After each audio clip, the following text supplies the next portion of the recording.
juga penting buat orang-orang yang di luar, karena mau saya upload di YouTube. Jadi bicara tentang agama dan terorisme, atau nanti lebih spesifik Islam dan terorisme. Nah, ini penting untuk kita bicarakan, Pak, karena ada saja bahasa-bahasa yang sengaja di framing di media sosial itu yang tujuannya justru miring dan kontraproduktif. Bahasa seperti ini, Islam bukan agama teroris. Sampai di situ benar. Islam bukan agama teroris. Lalu masuk lagi bahasanya, mengapa terorisme selalu dikait-kaitkan dengan Islam? Mulai agak dalam tuh bahasanya. Lebih mengerucut lagi, tindakan aparat menangkap teroris itu bentuk daripada Islamofobia. Nah, ini sering kita dapatkan di berbagai macam pernyataan, bahkan di media sosial, bahkan oleh tokoh-tokoh bangsa. Ketika mereka mengucapkan itu, boleh jadi karena memang mereka nggak tahu menahu tentang terorisme, atau kemungkinan yang kedua, sengaja membela teroris. Ini bahasanya harus setegas itu, Pak. Sengaja membela teroris. Kan beresiko ini sebetulnya. Kalau kita ngomong begitu, ya terorisnya kesenangan. Mestinya bahasa yang tepat itu begini. Kita kembali ke bahasa awal. Islam bukan agama teroris. Dan Islam tidak pernah mengajarkan terorisme. Jika ada aksi terorisme yang mengatasnamakan Islam, maka dia sebenarnya sedang memanipulasi dan mendistorsi ajaran Islam. Dan kita umat Islam wajib memerangi teroris. Jadi kewajiban memerangi teroris itu bukan kewajiban aparat penegak hukum, tapi justru kewajiban umat Islam. Ada orang berbuat kriminal, lalu mengatasnamakan keluarga kita yang terhormat, maka kita wajib marah. Ada orang berbuat kriminal, lalu dia mengatasnamakan ajaran Islam, kita umat Islam wajib marah. Makanya terorisme itu musuh kita bersama. Ini bahasa ini mesti terang, mesti sering kita sosialisasikan. Nah, kemudian yang berikutnya, sebetulnya karena agama itu dimanipulasi. Ya, terorisme radikalisme itu kan dibangun berdasarkan distorsi dan manipulasi ajaran agama. Dan agama itu paling mudah dimanipulasi bagi orang awam. Makanya nggak salah kalau filsuf mengatakan religion is an opium for the people. Agama itu candu buat masyarakat. Karena paling mudah memanipulasi orang awam dengan bahasa agama. Dengan jubah agama. Makanya Nabi sudah mensinyalir. Apa kata Nabi? La ya'rifunal ulama'a illa bithaubin hasan. Nanti di akhir zaman, orang nggak kenal ulama kecuali cuma jubahnya doang. Orang nggak kenal ulama kecuali cuma pakaiannya doang. Jadi kata ulama itu jadi manipulasi, jadi kamuflase. Orang cukup berjubah, pakai imamah gitu, pakai udeng-udeng, pakai peci gitu, pakai gamis panjang, lalu ngaku ulama, lalu orang awam percaya begitu saja. Nabi sudah sampaikan sampai sedemikian rupa. Kalau kata siapa, Ali Imran, orang itu 2 menit bisa jadi teroris dengan memanipulasi ajaran agama. Saya ambil contoh cara cuci otaknya mereka tuh begini, Pak. Orang suruh milih Pancasila atau milih Al-Quran. Kalau Pancasila itu bikinan manusia, kalau Al-Quran itu wahyu Allah. Coba orang awam jawabnya pasti Quran dong. Masa pilih Pancasila buatan manusia? Milih bela Islam atau bela NKRI? Ya bela Islam dong. Milih taat sama Allah atau taat sama pemerintah? Milih taat sama Allah dong. Mungkin bapak-bapak kalau ditawarin begitu ya milihnya begitu semua kan. 2 menit jadi teroris orang. Karena itu jebakan sebetulnya. Sama kayak orang nanya begini, Pak, milih berbakti sama orang tua atau taat sama Allah. Itu kan jebakan itu, nggak bisa dipilih soalnya. Jawaban yang benar, berbakti kepada orang tua adalah wujud dari ketaatan kepada Allah. Bela negara merupakan bagian dari ajaran Islam. Taat kepada pemerintah adalah hierarki dari implementasi ketaatan kepada Allah. Kan enak jawabnya sebetulnya. Ati'allaha wa ati'ur rasulah wa ulil amri minkum. Taatilah Allah, taatilah Rasul dan pemerintah yang ada di antara kalian semua. Ini kalau khusus pilih Al-Quran atau pilih Pancasila, cara ngejawabnya begini, Pak. Ini sama, anggap aja ini training of trainer ya, for trainer. Jadi begini, Pancasila itu bukan agama.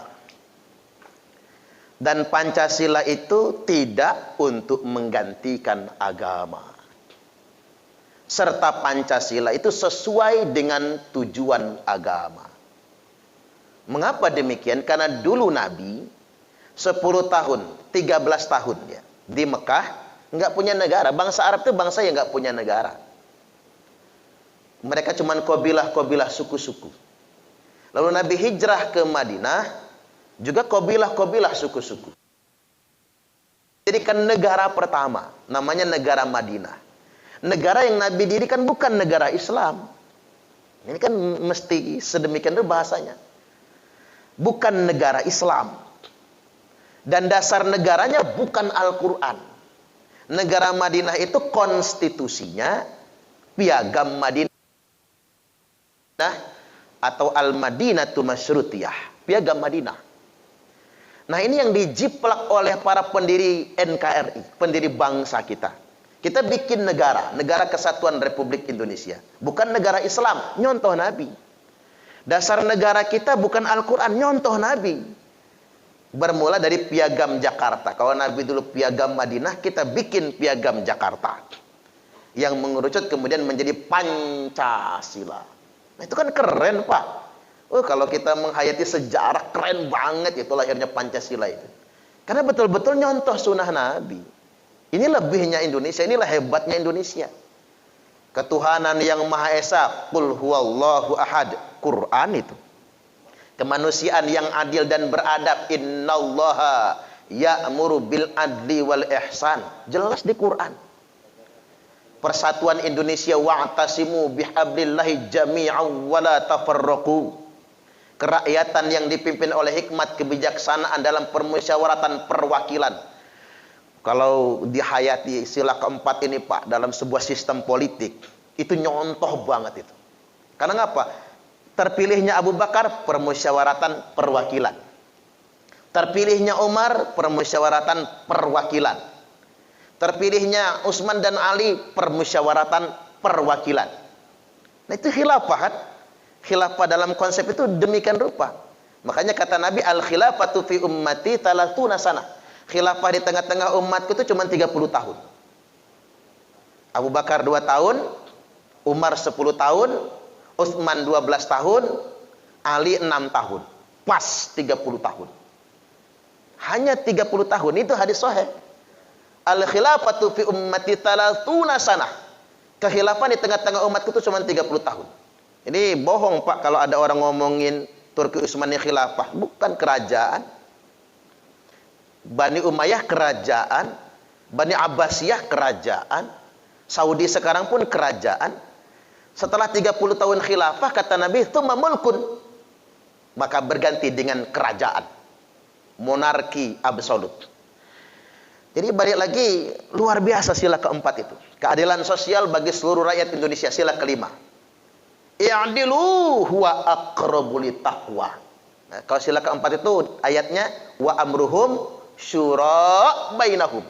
Otoritas tertinggi di tengah-tengah umatku dalam urusan mereka, kata Allah, di tengah-tengah masyarakat adalah musyawarah di antara mereka semua. Kalau bahasa kitanya permusyawaratan perwakilan. Ini cara ngejawabnya sedemikian rupa. Baik, kemudian yang berikutnya, tapi mengapa ada teroris yang mengatasnamakan Islam? Ajaran terorisme yang kemudian membahasakan ajarannya sebagaimana ajaran Islam. Jadi begini, Nabi Sallallahu Alaihi Wasallam telah memerintahkan kita, Pak, memerangi terorisme. Dalam terminologi lampau, terorisme itu istilahnya khawarij. Khawarij itu kha, huruf Arabnya, waw, alif, ra, jim. Khawarij. Jadi wawnya pakai satu alif, dua harokat ya. Berasal dari kata khoroja, keluar. Nah, para ulama telah mendefinisikan khawarij itu apa? Man khoroja minal imami wal jamaah. Khawarij itu adalah semua orang yang keluar dari ketaatan kepada pemerintah yang sah dan melawan negara. Tak ulangi lagi, semua orang yang keluar dari ketaatan kepada pemerintah yang sah wal jamaah dan negara itu adalah khawarij. Saya pernah ditanya narapidana terorisme, Pak, waktu ngisi di lapas. Ustadz, kata dia, apa sama teroris sama khawarij? Waduh, kata saya, kalau mau disamakan gawat. Kalau mau disamakan gawat. Kalau sampai disamakan semua ajaran yang menolak negara. Oke, contoh Khilafatul Muslimin, Pak. Kan dia menerak sistem negara kesatuan Republik Indonesia. Semua ajaran yang menolak negara dan menolak mentaati pemerintah yang sah, itu khawarij.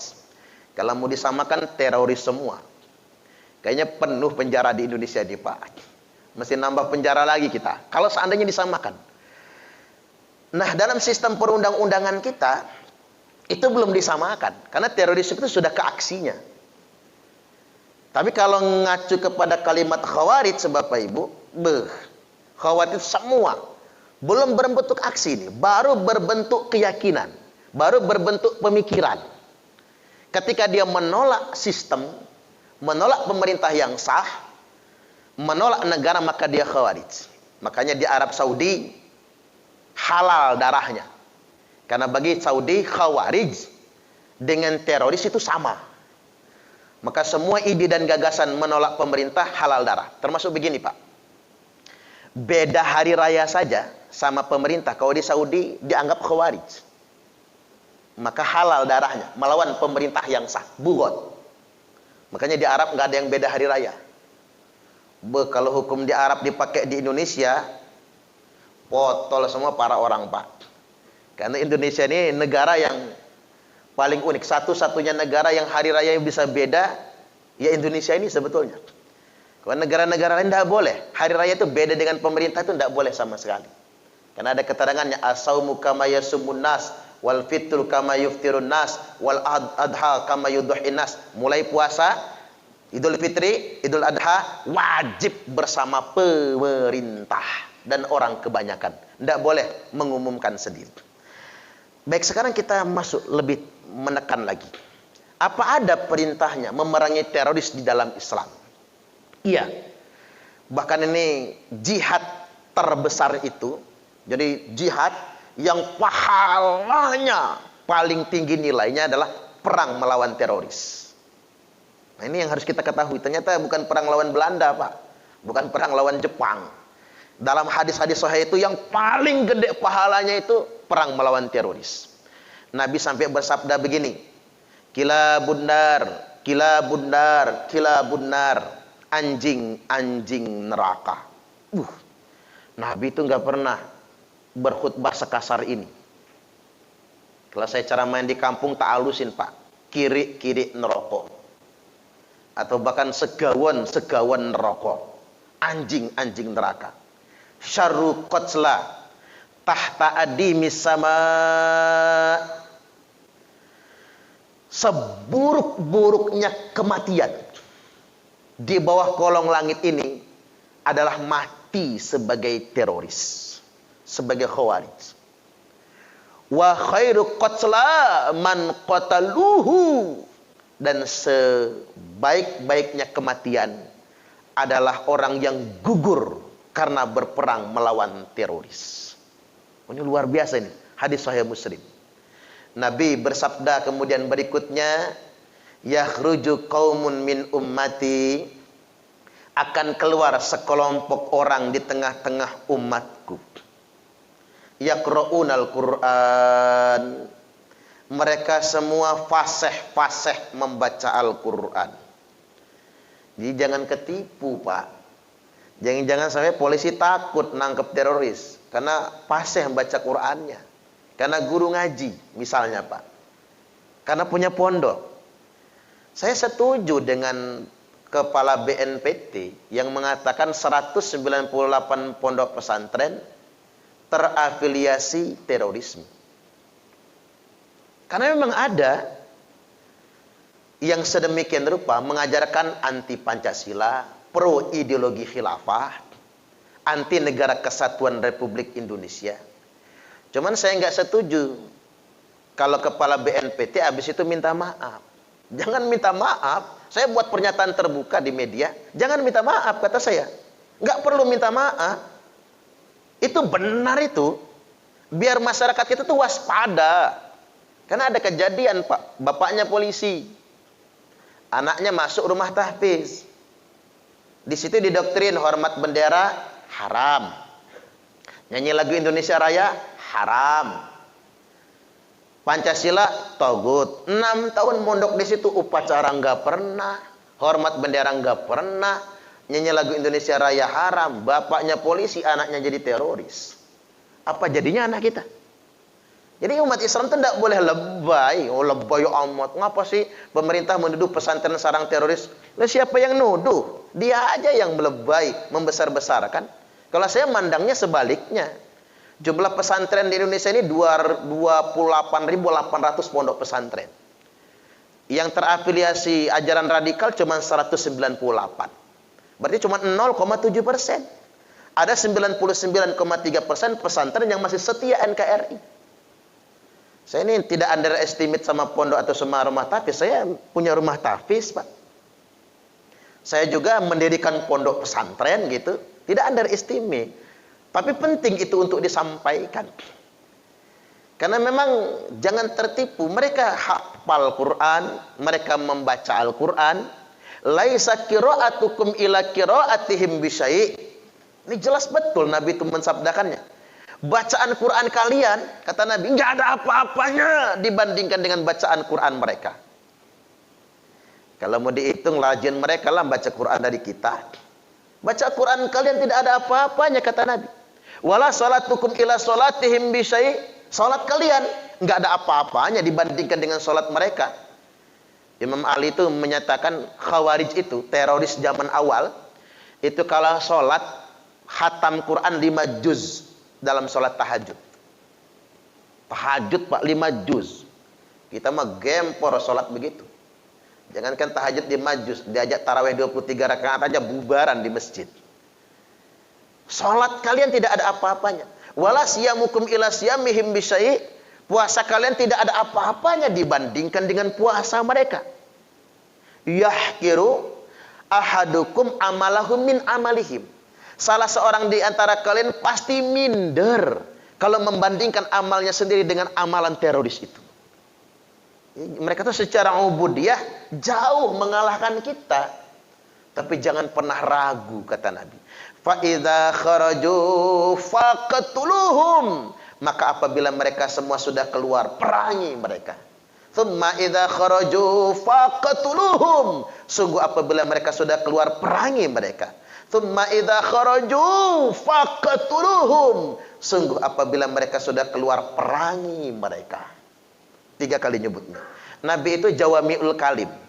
Apa itu jawami'ul kalim? Ngomong singkat, padat, dan langsung dimengerti. Dan Nabi itu tidak pernah mau mengulang kata-kata. Tapi kalau Nabi sudah mengulang, itu penting sangat. Jangankan 3 kali, Pak. 2 kali aja penting sangat. Ini Nabi sebutkan sampai 3 kali. Yang lebih keren lagi closing hadisnya. Fatuba liman qatalahum. Beruntunglah orang-orang yang memerangi mereka. Nabi sebutkan 20 kali. Fatuba liman qatalahum. Fatuba liman qatalahum. Beruntunglah yang berani memerangi mereka. Beruntunglah yang berani memerangi mereka. Sampai 20 kali. Saking pentingnya memerangi terorisme itu. Nah, disebutkan dalam hadis yang lain, fa inna fi qatlihim ajron liman qatalahu yaumal qiyamah. Karena sesungguhnya memerangi mereka itu pahalanya sangat besar bagi yang memeranginya pada hari kiamat nanti. Seakan-akan di akhirat nanti, di hari kiamat, Allah nanya sama petugas, kamu tugas di mana? Polisi, ya Allah. Tugasnya di mana? Intelkam, ya Allah. Kerjanya kamu apa? Memerangi teroris, ya Allah. Masuk surga. Saking gedenya pahalanya, Pak. Jadi jangan sampai kebalik kan gitu. Jangan sampai orang berpikiran justru jadi teroris dia mati syahid. Kan jelas itu. Waman mata wa huwa mufariqul lil jamaah. Barang siapa yang mati dalam keadaan melawan negara. Al-jamaah itu definisinya negara ya, Pak. Barang siapa yang mati dalam keadaan melawan negara, mata mitatan jahiliyah, maka matinya mati jahiliyah. Ada satu konten YouTube mau saya upload, tapi nunggu waktu yang tepat.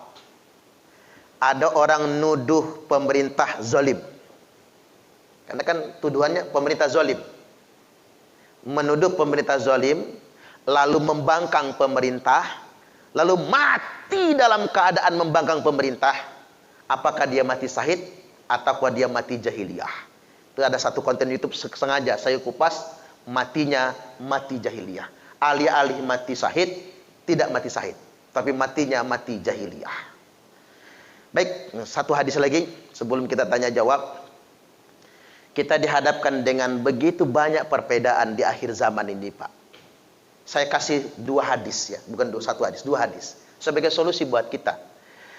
Nabi bersabda, "Idza ra'aitum ikhtilafan," apabila kalian semua melihat perselisihan yang begitu banyak di tengah-tengah umatku, kata Nabi, banyak perbedaan, banyak firqah, organisasi.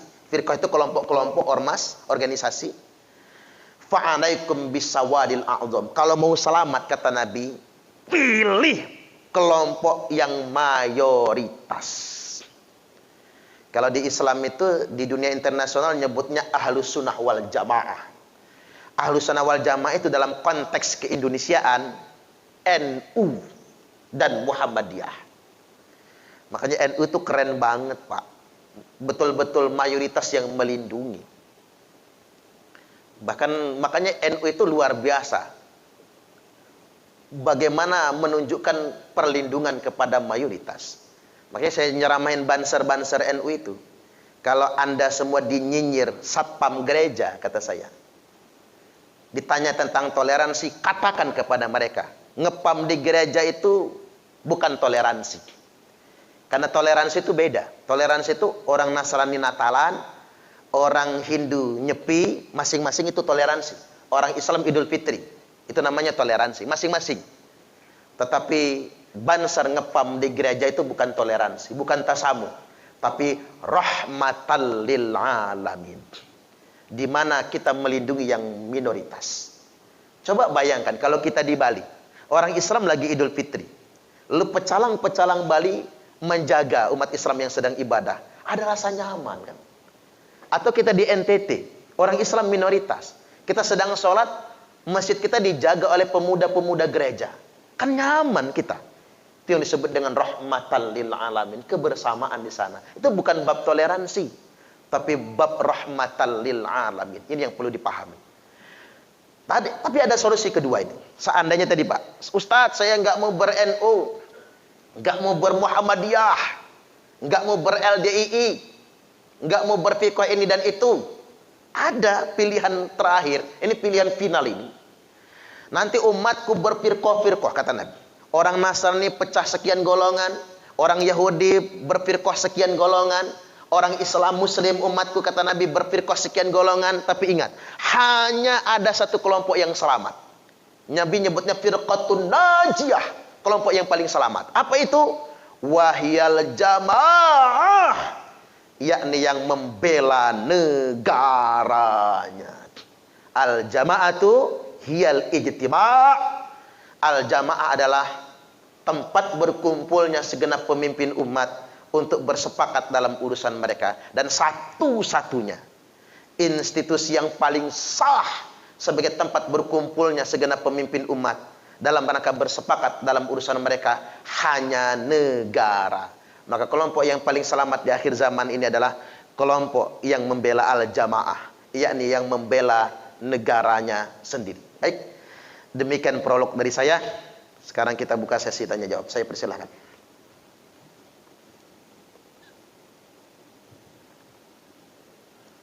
Terima kasih Pak Ustaz.